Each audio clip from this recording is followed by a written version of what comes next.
အားလုံးပဲမင်္ဂလာပါလို့ကျွန်တော်ဒီနေ့ဘာဟင်းပွဲလေးချက်ပြမယ်ဆိုတာချက်တော့လိုက်ကြည့်ကြပါဦးဗျာโอเคကျွန်တော်ဒီနေ့မှာတော့ချက်သားဟင်းလေးတစ်ပွဲချက်ပြပါဖြစ်ပါတယ်ကျွန်တော်လည်းအတူတူဟင်းပွဲလေးဘာဟင်းပွဲလေးချက်မယ်ဆိုတာလိုက်ပြီးတော့ကြည့်ပြကြပါဦးဗျာโอเคခုကျွန်တော်ချက်သားလေးကိုစပြီးတော့ကြိုင်မှာဖြစ်ပါတယ်โอเคကျွန်တော်ချက်ပေါင်လေးကိုအရိုးထုတ်လိုက်တယ်ဗျာဒီချက်သားလေးကိုကျွန်တော်တုံးသီးသီးလေးတုံးမယ်ပေါ့ဗျာဒါတုံးခက်သီးသီးလေးတုံးမယ်ပေါ့ဗျာအကြိုက်စားတော့အရွယ်လေး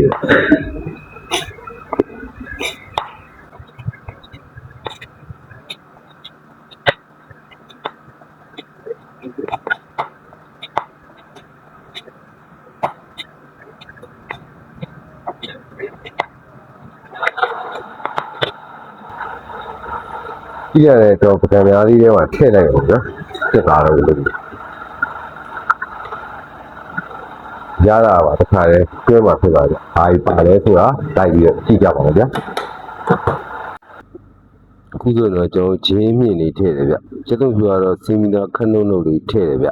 ။ပြီးတော့လည်းကျွန်တော်အချုံမုတ်လေးနည်းနည်းထည့်မယ်။ပင်းချက်ဝိုင်လေးထည့်မယ်။ပင်းချက်ဝိုင်ပြီးတော့လည်းကျွန်တော်ကော်မုတ်လေးနည်းနည်းထည့်မယ်ဗျ။ကော်မုတ်လေးထည့်ပြီးတော့လည်းကျွန်တော်တို့ရတာလေးနှံ့အောင်လို့လုံးပေးမယ်ပေါ့ဗျာလုံးနယ်လေးနယ်ပေးလိုက်မယ်ပေါ့နယ်ပေးလိုက်ပြီးဆိုတာနဲ့ကျွန်တော်ပြီးတာနဲ့စပြီးတော့ကြုံလောက်ပါတော့မယ်ဗျာတော့ကျွန်တော်စီလေးတွေဦးလေးကိုထည့်မယ်ဗျာခုနကပြီးရတဲ့ချက်သားလေးကိုကြော်ဖို့တော့ပေါ့ဗျာစီလေးထည့်တယ်ဒီဖရိုင်လေးကြော်မယ်ပေါ့ဗျာချက်သားလေးတွေဖတ်ကြော်ပါရောဗျာနည်းနည်းကြက်ရိုက်တာပေါ့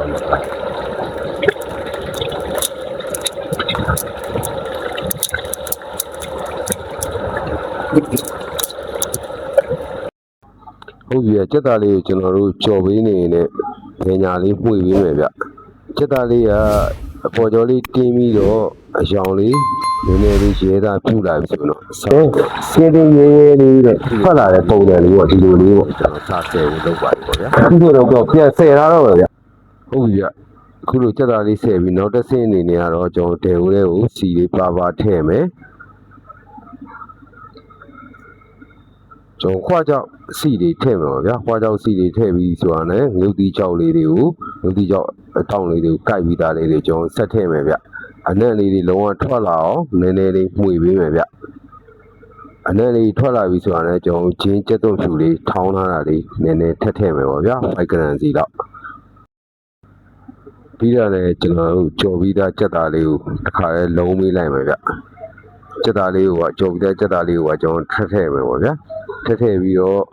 ငုတ်တီအနက်လေးခွားကြောက်စီအနက်လေးဂျင်းကျက်သွန်ဖြူအနက်လေးကြက်သားလေးကိုဝင်အောင်မှု့ပေးမယ်ပြီးတော့လည်းချုံမုတ်လေးကျွန်တော်5 gram လောက်ထည့်မယ်ဗျ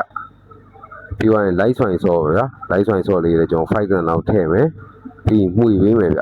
တော့အရသာလေးဝင်အောင်မှု့ပေးတယ်ပေါ့ဗျာမှု့ပြီးတော့ဒယ်လေးကိုကျွန်တော်ဖြည်းဖြည်းချင်းခောက်ပြရပါတယ်ပေါ့ပြီးတော့လည်းကျွန်တော်ကတော့မာလာပဲငယ်ပြီးအနှစ်လေးကျွန်တော်5 gram လောက်ထပ်ထည့်ရဗျပို့ပြီးတော့အနက်ပြင်းပြင်းလေးနဲ့အရသာလေးပို့ဆွဲဆောင်ရှိအောင်ကျွန်တော်ထပ်ပြီးတော့လုပ်လိုက်တယ်ပေါ့ဗျာနောက်ထပ်ထည့်မှာတော့နှမ်းဖြူလေးပေါ့ဗျာနှမ်းဖြူလေးကျွန်တော်ဖြူပေးမယ်ကျက်သွန်မိန်လေးတွေကိုအချောင်းလေးတွေကိုဖြူပေးမယ်ဗျလုံးဝအနက်အရသာနဲ့ပြည့်စုံတဲ့ဟင်းမွေးလေးတစ်ပွဲအဖြစ်ပြောင်းလဲသွားပြီပေါ့ဗျာအခုဆိုရင်တော့ကျွန်တော်ပညာလေးမှု့နေနေပဲဟင်းမွေးလေးကစတင်ရရှိတော့မှာဖြစ်ပါတယ်ဗျအခုဆိုရင်တော့ကျွန်တော်ပကံလေးကိုပြောင်းထည့်ပါပြီဗျအခုလက်ရှိမြင်နေရတော့အရင်မှု့အရင်ဆက်ပြီးတော့ကျွန်တော်ထမင်းဖြူလေးနဲ့ပဲစားဒီဟာလေးနဲ့ပဲမြည်ပေါ့ဗျာအရသာလေးလည်းရှိပူဆက်မွေအရသာလေးနဲ့ကျွန်တော်ကြက်သားစီချွမ်မာလာလေးရရှိပါပြီဗျာဟင်းဝဲနာမည်လေးကတော့ကြက်သားစီချွမ်မာလာဟင်းဝဲလေးပဲဖြစ်ပါတယ်ဗျာကျွန်တော်ကလည်းလွယ်ကူပြီးတော့စားလို့လည်းတကယ်ကောင်းတဲ့ဟင်းဝဲလေးတစ်ပွဲပါဗျာဟုတ်ပါဗျာရနော်ကျွန်တော်ကြက်သွန်မိန်လေးထပ်ပြီးတော့ပြလိုက်ပါဗျာဒီလိုကြက်သွန်မိန်လေးအရင်ကာလာလေးကြည့်လို့လေးလည်းလှအောင်တော့ရဲ့ဟင်းဝဲလေးချက်လောက်ကြည့်ကြပါဦးဗျာပေါ့ပါပဲအိမ်မှာလည်းလိုက်ချက်စားလို့လည်းရပါတယ်ဗျ သမင်းနဲ့ပဲစားစားဒီဟာရက်တွေကြိုက်လို့အမီးလို့ပဲ3ဆောင်